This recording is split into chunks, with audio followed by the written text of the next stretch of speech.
nakakasalita daw siya ng Espanyol. Sé que los filipinos estaban bajo el dominio de España durante 300 años. Alam daw niyang ang Pilipinas ay nasa ilalim ng Espanya sa loob ng mahigit 300 na taon. Filipinas ya está libre de España.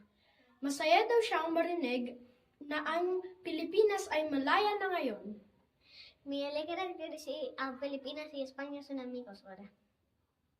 Ang Pilipinas at ang Espanya daw ay magkaibigan na ngayon. Salamat, Jorge, sa pagsama ngayon sa aming pagtatanghal. Ang kasalanan ng Pilipinas ay ang kalayaan ng ating bansa mula sa pamamahala ng ibang bansa.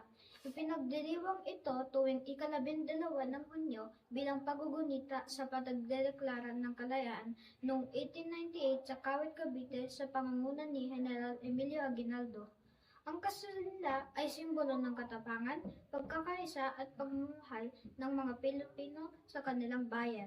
Bilang mga mamamayan, mahalagang pahalagahan natin ang ating kalayaan sa pamamagitan at pagiging responsable, makabayan at paggalang sa ating kasaysayan. At hindi dahil kami ay naninirahan na sa ibang bansa, mga ngahulugan, makakalimutan na namin ang ating wika.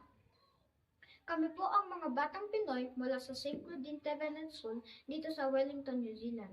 Ngayong araw ay maririnig ninyo kaming sambitin ang isang tula ay sinulat ni Ginoong Claro M. Recto sa pinamagatang Kasabilang. Ang unang dalawang saknong ay ang aming bibigkasin sa Tagalog at ang ikatlong saknong naman ay inyong maririnig sa Ilonggo. Sana po ay inyong magustuhan ang aming pagtatanghal.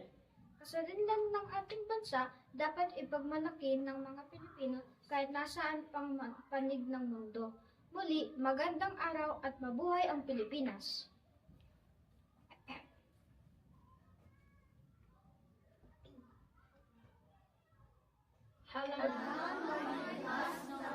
Sa lupa, supusupurin may hihiwa. Ang unang dugot, ang unang luha, pag napagtubuhay sa buhay wa.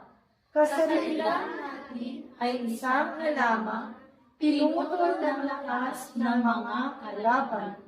Halamang sa dugo, hinasik ni tatang, halamang sa luha, dilig ni inang.